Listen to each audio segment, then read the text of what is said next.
આજકાલ બ્રહ્મ સમાજમાં આપણા બ્રાહ્મણોની કોઈ પણ રીતે મજાક ઉડાવવી એ એક ફેશન ધીરે ધીરે બની રહી છે. આ ફેશનનો એક તાજો દાખલો ફિલ્મના ડાયરેક્ટર અનુરાગ કશ્યપ દ્વારા આપણા બ્રાહ્મણોની ગરિમાને લાંછન લાગે એવી રીતે એક હીન શબ્દોનો ઉપયોગ કરી અને મનસ્વી રીતે બેફામ સ્ટેટમેન્ટ એક્સ પ્લેટફોર્મ ઉપર કરવામાં આવ્યા છે, જેની જાણ મને થતા મારો આત્મા એક બ્રાહ્મણ તરીકે ખરેખર કકડી ઉઠ્યો છે. આથી મને લાગે છે કે હવે બ્રાહ્મણ તરીકે આપણે સૌએ જાગૃત થવું પડશે, જેના ભાગરૂપે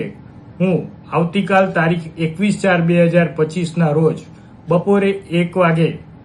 વડોદરાના પોલીસનર શ્રી સમક્ષ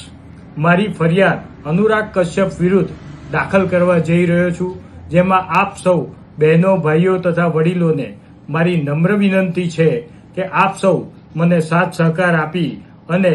આ મારો એકલાનો પ્રશ્ન નથી, પરંતુ સમસ્ત બ્રાહ્મણોનો પ્રશ્ન છે. અને જો આજે આપણે જાગૃત નહીં થઈએ તો કાલે વધુ ને વધુ આપણા બાળકોને પણ શોષાવાનો વારો આવશે. જેથી એક વડીલ તરીકે આપણી જવાબદારી છે કે સમાજમાં આપણે બ્રાહ્મણોનું જે ઉચ્ચ સ્થાન હતું એ પરત મેળવવા માટે આપણે એક લડાઈ લડવી જરૂરી છે.